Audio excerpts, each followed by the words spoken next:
ఇప్పుడే country delight యాప్ని download చేసుకోండి. Download the country delight app now. నమస్తే అమ్మా. నమస్తే అమ్మా. అమ్మ, కమెంట్ బాక్స్ లో ఒక ధర్మ సందేహం చూశాను. మిమ్మల్ని అడుగుతానన్న ఎలా కడిగి పడేస్తారని నాకు డౌట్ వస్తుంది. ఇల్లు తుడిచి స్నానం చేయాలా, స్నానం చేసి ఇల్లు తుడవాలా అన్నది ఒక క్వశ్చన్. అమ్మా, ఇల్లు తుడుస్తున్నారు అందరూ వాళ్ళంతటా వాళ్ళు పని వాళ్ళు లేకుండా.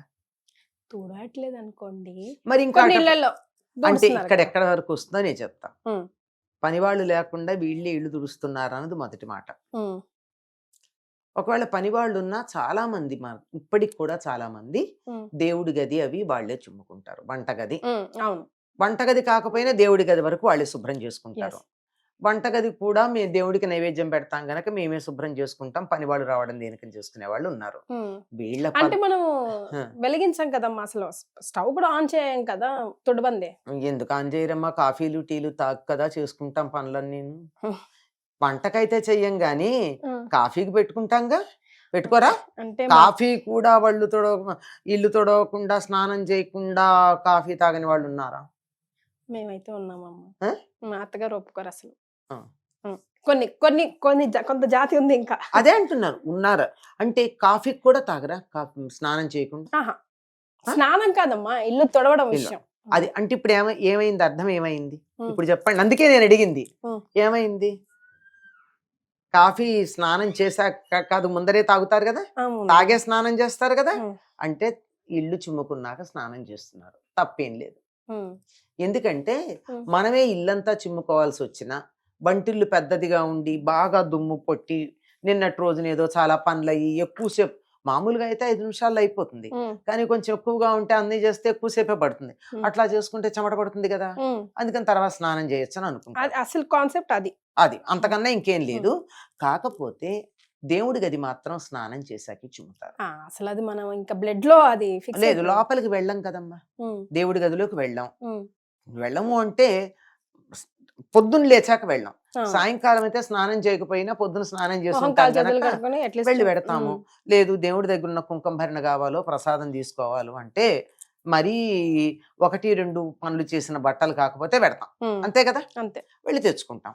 కనుక ఇక్కడ అర్థమైపోయింది, మిగిలినటువంటి చోట కూడా ఇల్లంతా స్నానం చేసి తుడవాలంటే ఎక్కడ కుదురుతుందమ్మా? అప్పటికి ఎప్పుడవుతుంది? 8కో 9కో అవుతుంది. పిల్లలందరు లేవాలి, ఇంట్లో వాళ్ళందరు లేవాలి, అప్పుడు కదా, అంతే కదా.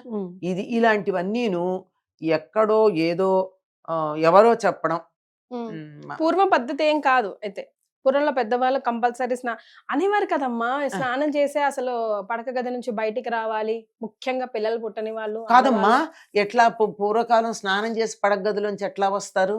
పూర్వకాలం స్నానాల గదులు పడక గదుల్లో ఉండేవా? అటాచ్డ్ బాత్రూమ్స్ లేవు కదా, లేవు కదా, బయటకు వచ్చాకే కదా. ఆఖరికి మనం లఘుశంక తీర్చుకోవాలన్నా పడక గదిలోంచి బయటకు వచ్చి బయటికి వెళ్లాల్సిందే కదా. ఏం మాట్లాడుతున్నారమ్మా? అసలు మనకి దేనికి కనెక్ట్ చేయాలో తెలియకుండా మాట్లాడడం వల్ల వస్తుంది. పడగదిలోంచి బయటకు వచ్చిన తర్వాత కాలకృత్యాలు తీర్చుకుని స్నానం చేస్తారు, అంతేగాని పడగదిలో స్నానం ఎక్కడ చేస్తారు? అటాచ్డ్ బాత్రూమ్స్ ఎక్కడున్నాయి? ఇప్పటికీ చాలా పల్లెటూళ్ళల్లో అటాచ్డ్ బాత్రూమ్స్ లేవు. ఇప్పటికీ ఈ మహానగరంలో కూడా పాతకాల పిల్లి ఏమైనా ఉన్నట్టయితే వాటికి టాయిలెట్స్ బాత్రూమ్స్ బయటే ఉన్నాయి. మరి అట్లాంటప్పుడు పడక గదిలోంచి స్నానం చేసి బయటకి ఎట్లా వస్తారు? ఎక్కడ పుట్టిందమ్మా మరి ఇది? ఎక్కడ పుట్టింది అని అడక్కండి, ఎక్కడైనా ఏదైనా పుట్టచ్చు. వినేవాళ్ళు ఉంటే చెప్పేవాడు ఏదైనా చెప్తున్నాడమ్మా. అది నేను చెప్పేది సెన్సిబులా లేదా అని ఆలోచించుకోవటం లేదు, చెప్పేవాడు సరిగ్గా చెప్తున్నాడా లేదని వినేవాళ్ళు ఆలోచించుకోవటం లేదు. స్నానం పడగదిలో స్నానాల గది అటాచ్డ్ లేనప్పుడు స్నానం చేసి బయటికి ఎట్లా వస్తారు? వంటింట్లో కూడా రాకూడదు అని ఎక్కడా లేదమ్మా.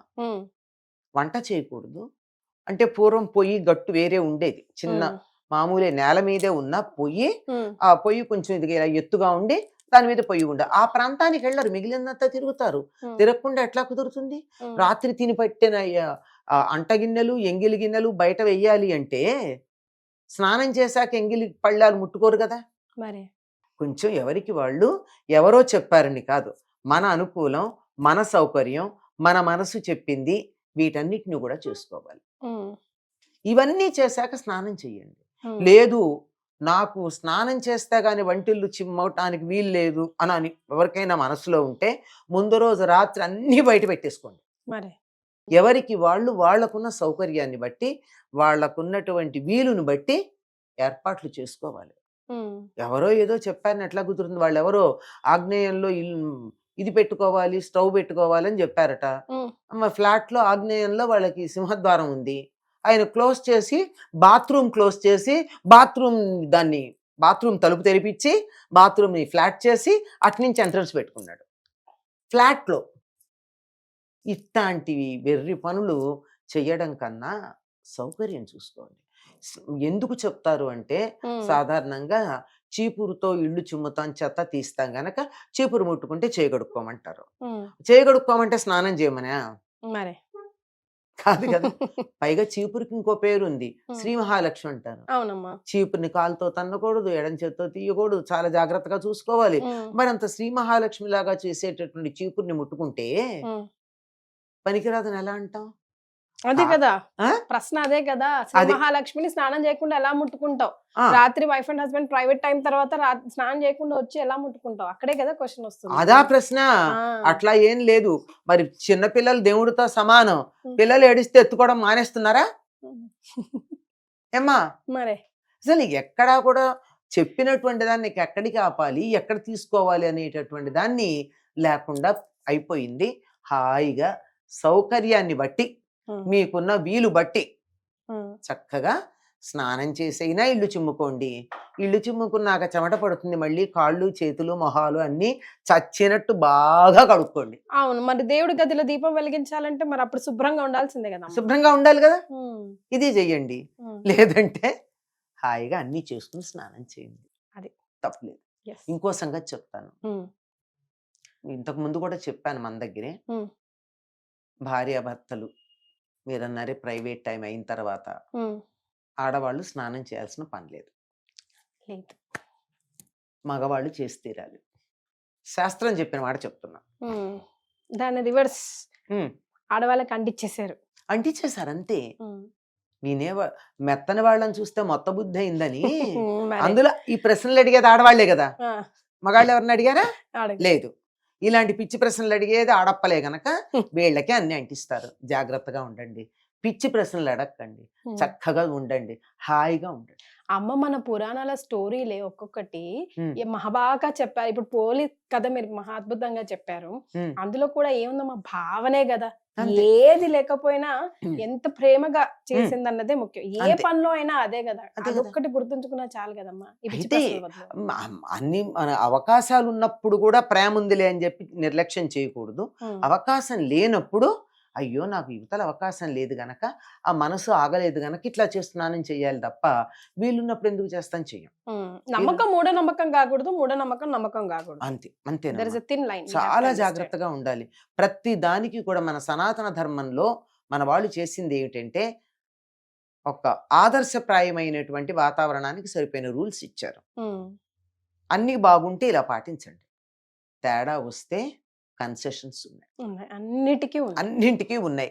అందుచేత పిచ్చి పిచ్చి బుర్రలు చెడగొట్టుకోకండి, జాగ్రత్తగా.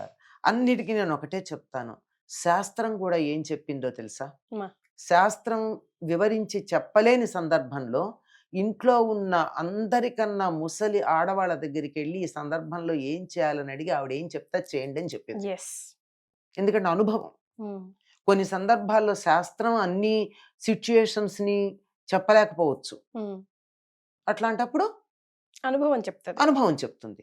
అందువల్ల ఇంట్లో మీ అమ్మ గాని, మీ అత్తగారు గాని, మీ నాయనమ్మ గాని, మీ అమ్మమ్మ గాని వాళ్ళని అడిగి వాళ్ళు చెప్పినట్టు చేయండి, జీవితంలో బాగుపడతారు. సూపర్ అమ్మా. On this note thank you so much.